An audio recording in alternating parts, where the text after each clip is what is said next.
Bonsoir à toutes, bonsoir à tous. Dans l'actualité locale de ce vendredi 24 février, les stars de l'athlétisme français attendues à Aubière. Demain et dimanche se déroulent les championnats de France élite en salle au stadium Jean Pelaise. Des barrières de dégel seront mises en place sur les routes du Puy-de-Dôme à partir de lundi. On en parle avec notre invité ce soir, Nicolas Morisset du Conseil Général.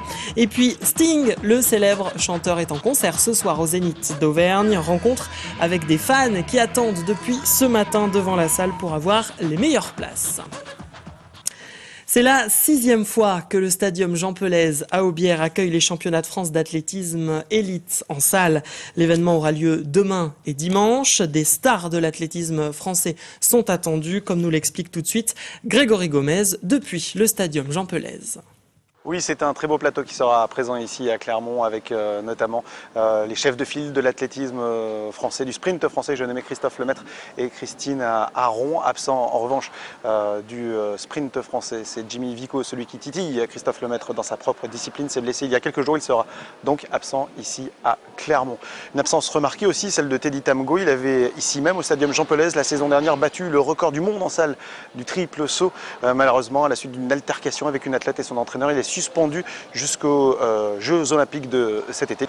Présent en revanche, et c'est toujours un très grand plaisir, ici c'est Renaud Lavilloni, le chef de file de l'athlétisme auvergnat, sera bien sûr là. Ça promet une très belle bataille tout le week-end. Vous le savez, ce championnat de France est celui d'une année olympique et c'est généralement signe de très grands crus. Voilà, Grégory Gomez qui était accompagné de Julien Velay. J'ajoute que 13 athlètes auvergnats, c'est un record, participeront à ces championnats. La Ligue d'Auvergne, d'ailleurs, espère bien décrocher 2 médailles au moins. Fini la rue Sainte-Rose. Désormais, l'accueil de jour pour les SDF à Clermont est installé rue Goumy, près de la Maison des Sports. Les nouveaux locaux ont ouvert en novembre dernier, mais l'inauguration officielle avait lieu ce vendredi. L'accueil de jour de Clermont est désormais le seul à exister dans le Puy-de-Dôme, tous les autres ayant fermé pour cause de restrictions budgétaires. Émilie Bouvet avec Stéphanie Delane. Ouvert toute l'année et toute la journée, de 8h45 à 16h30, le foyer accueil de jour reçoit une centaine de personnes au quotidien. L'accès est inconditionnel et ouvert à tous. Un nouveau lieu pour un meilleur accueil. Nous avons un accueil beaucoup plus large et qui permet effectivement de ventiler les gens de façon complètement différente, plus adaptée, puisque nous avons pu avoir la possibilité d'ouvrir des sanitaires pour les femmes. Donc ça aussi, c'est un bien-être pour cette population qui est de plus en plus nombreuse à la rue. L'espace permet à la fois le petit déjeuner et le repas du midi, mais aussi l'accès aux sanitaires. Avec davantage de place et toujours à proximité du centre-ville, ce foyer permet d'élargir les conditions. On peut réaccueillir les familles avec enfants aussi. Qui n'était plus le cas rue Sainte-Rose du fait que justement les chiens étant à l'intérieur, même dans un enclos spécifique, il y avait beaucoup trop de risques pour les enfants. Donc on avait mis en suspens cet accueil, ou alors sur des créneaux horaires très très particuliers, tandis que là maintenant c'est l'accès inconditionnel pendant toutes les heures d'ouverture. Ouvert il y a 3 mois, cet accueil de jour et boutique solidaire remplit son objectif, réceptionner et accompagner les défavorisés. La région Auvergne ne cesse de le répéter, la jeunesse est l'une de ses priorités. Aujourd'hui à Clermont, dans une banque des quartiers nord, ont été distribuées les premières cartes jeunes Nouveau Monde. Il s'agit de cartes à puce, créditées d'une certaine somme d'argent et qui permettent aux bénéficiaires de se payer des prestations médicales, des frais de scolarité, des assurances ou encore des leçons de conduite. Plus de 6700 jeunes auvergnats sont déjà inscrits pour bénéficier de ce système. Écoutez quelques-uns d'entre eux. Je suis contente, bien sûr, parce que bon, ça fait plaisir de voir qu'on pense un petit peu à nous et qu'au final, on fasse quelque chose de concret. C'est vrai que 600 € pour moi, ça va beaucoup m'aider, que ce soit pour manger au restaurant universitaire, pour la mutuelle, pour les transports. Ça va me servir aussi à payer mon moyen de contraception et aussi pour les transports en commun. Je suis très contente, grâce à ça, je vais pouvoir payer le resto universitaire ou mon permis de conduire, suivant les circonstances, je verrai. En tant qu'étudiant, on n'a pas toujours les moyens de faire ce qu'on veut, donc ça va beaucoup nous aider pour la vie de tous les jours. Des images et des propos recueillis par Cécile Finot. Pour information, ce dispositif coûte à la région Auvergne 9 millions d'euros par an. En bref, le travail a repris ce matin dans les bureaux de poste d'Aubière, Romagna, Pérignal-et-Sarliève et Saint-Genès-Champanel. Les guichetiers étaient en grève depuis lundi pour protester contre des suppressions de postes. Un accord a finalement été trouvé avec la direction de la Poste hier soir. La SNCF, toute fière d'avoir mis en place un nouveau planning de transport en décembre dernier, est déjà obligée de restreindre son service. Visiblement, il n'y a plus assez de rames de TER en fonctionnement. La SNCF parle d'une situation exceptionnelle. Conséquence, 15% du trafic ferroviaire ne sera pas assuré à compter de lundi, et ce jusqu'au 10 mars prochain. Des autocars de substitution devraient circuler sur certaines liaisons. Toutes les mesures sont prises pour rétablir au plus vite un service normal. C'est ce que déclare la SNCF dans un communiqué aujourd'hui. Comme l'Allier, il y a 2 semaines, le département du Puy-de-Dôme va mettre en place des barrières de dégel à compter de lundi prochain. Pour en parler ce soir, notre invité Nicolas Morisset. Bonsoir. Bonsoir. Vous êtes directeur exploitation et sécurité routière au Conseil général du Puy-de-Dôme. Déjà, on va commencer pour faire simple. Une barrière de dégel, qu'est-ce que c'est?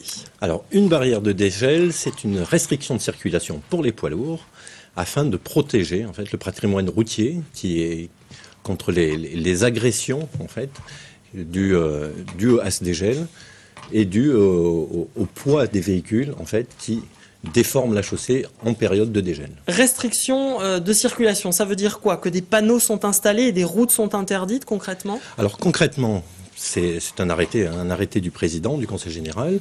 Il y a ce qu'on appelle un réseau libre qui est constitué essentiellement des grandes artères du réseau Puy-de-Dôme. Et ensuite, tout le reste est interdit aux véhicules de plus de 12 tonnes, sauf un certain nombre de dérogations qui sont déjà prévues dans l'arrêté. Et il y aura effectivement un certain nombre de panneaux qui vont être installés pour informer les usagers que les routes en question sont inaccessibles aux poids lourds. Ça semble peut-être compliqué pour les conducteurs, tout ça. Comment on peut se renseigner, hormis se trouver face à un panneau au dernier moment? Alors, le plus simple, c'est de regarder sur le site internet du Conseil général. Il y a un bulletin particulier qui a été mis en place pour l'occasion. Il y a une carte avec toutes les routes dites du réseau libre et du réseau interdit, donc au plus de 12 tonnes. Par ailleurs, annexé à l'arrêté, il y a aussi la liste de toutes les routes, des noms de routes, évidemment, qui sont interdites et autorisées. Comment on détermine qu'une route plus qu'une autre est en situation de dégel? Alors, bon, c'est un peu technique, mais si vous voulez, nos routes sont constituées d'une structure de chaussée plus ou moins épaisse et qui repose sur un sol qui est plus ou moins gélif.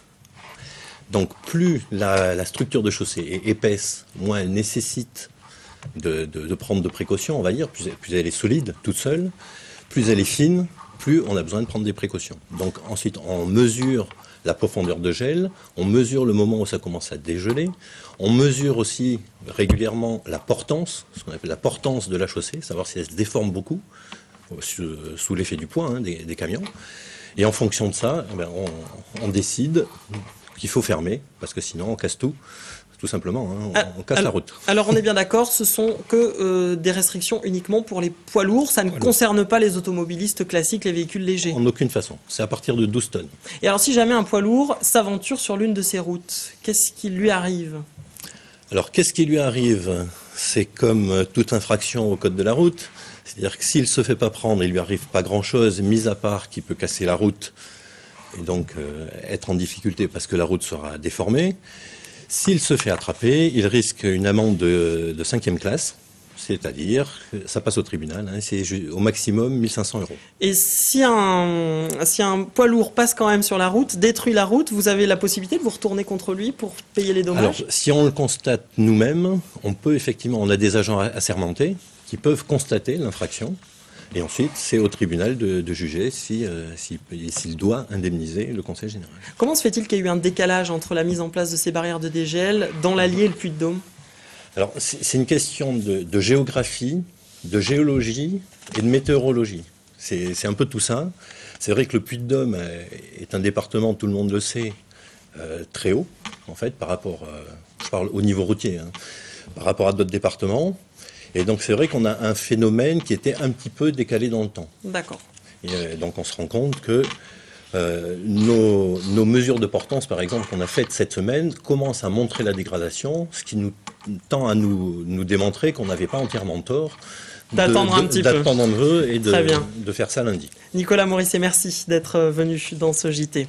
Direction Superbès à présent pour vous faire découvrir une famille pas comme les autres, la famille Picard avec la mère et les 3 enfants qui sont tous des champions de ski alpin. 2 des enfants d'ailleurs participeront ce week-end à une compétition internationale de slalom spécial à Champs-Rousse dans les Alpes. Portrait de cette famille au nom prédestiné, Philippe Robert. Quand on s'appelle Picard, le ski forcément on adore. À commencer par la mère Christine, monitrice à l'ESF de Superbès et ancienne gloire du club de compétition du CUC. Ses 3 fils, Anthony 25 ans, Mathias 20 ans et Elliot 15 ans, ont suivi sa trace.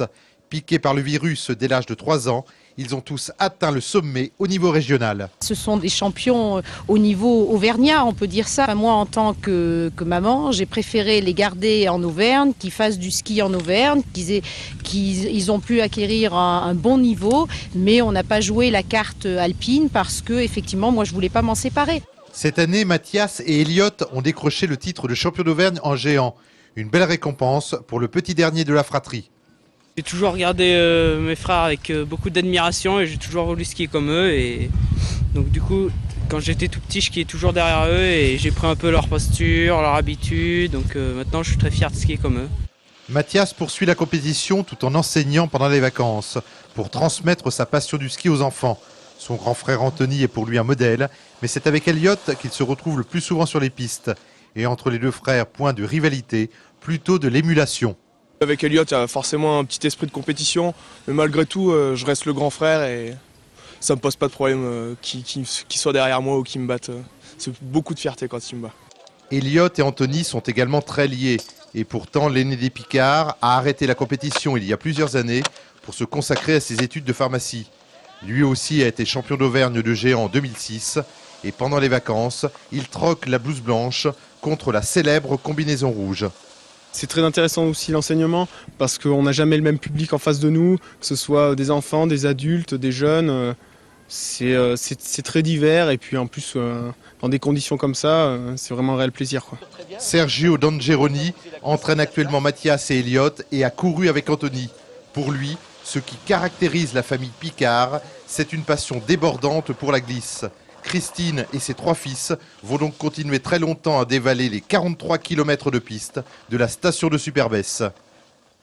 Et puisqu'on parle de ski, les communes de La Tour d'Auvergne et la Bourboule accueilleront ce week-end, samedi et dimanche, les championnats de France Master de ski de fond. L'événement aurait dû avoir lieu en janvier, mais il avait été reporté à cause du manque de neige. Dans l'agenda sport du week-end, il y a également du football avec un match important ce soir. Clermont reçoit le FC Nantes pour le compte de la 25e journée de Ligue 2. Les 2 équipes font partie des prétendants à la montée en Ligue 1, les Clermontois étant 3e au classement et les Nantais 4e. Coup dur toutefois pour Clermont, l'attaquant phare de l'équipe Jean-François Rivière s'est fracturé le pied droit à l'entraînement cette semaine. Il sera indisponible jusqu'à la fin de la saison et Clermont ne pourra pas le remplacer car la période des transferts est terminée depuis la fin du mois de janvier. Et puis en basketball, 2 rencontres à suivre ce week-end. En National 1, Clermont reçoit Liévin ce soir 20h à la Maison des Sports, tandis qu'en Pro B, Vichy se déplace demain soir à Reims. Il est l'ancien leader emblématique du groupe Police. Le chanteur Sting se produit ce soir au Zénith d'Auvergne et c'est un événement. Cet après-midi, quelques fans, peu nombreux mais très motivés, étaient déjà devant le Zénith pour pouvoir être les premiers à entrer. Daniel Roche les a rencontrés. Regardez. J'étais mardi à Grenoble, aujourd'hui donc à Clermont et puis demain ce sera Marseille. Plus 1 ou 2 dates encore cet été. Argelès, Toulon, a priori, qui est sorti hier. Là. Je le suis depuis de nombreuses années, je le suis depuis 80. Mon premier concert date de 1981, au mois de janvier. À l'époque, c'était les tout débuts du groupe Police. Mon père a toujours été fan de Sting, donc moi aussi, je me suis pris d'intérêt pour la musique et j'ai essayé de comprendre sa passion pour Sting et j'ai été vite conquise, on va dire. Moi, je connais un petit peu aussi par mon enfance, donc du coup, voilà, c'était pour voir un vrai grand concert et quelqu'un d'assez célèbre. Je suis presque autant content de voir le batteur que Sting en particulier, parce qu'il est entouré de musiciens absolument faramineux. Puis j'attends un grand moment de musique, voilà, des improvisations, un show éclatant, etc. De la pêche, quoi. Le concert de Sting, c'est donc ce soir à partir de 20h au Zénith d'Auvergne. Voilà pour le JT de ce 24 février. Merci à vous de l'avoir suivi. Dans un instant, vos prévisions météo. J'aurai le plaisir de vous retrouver lundi pour vos 2 rendez-vous d'infos, 12h30 et 18h30. D'ici là, passez un excellent week-end.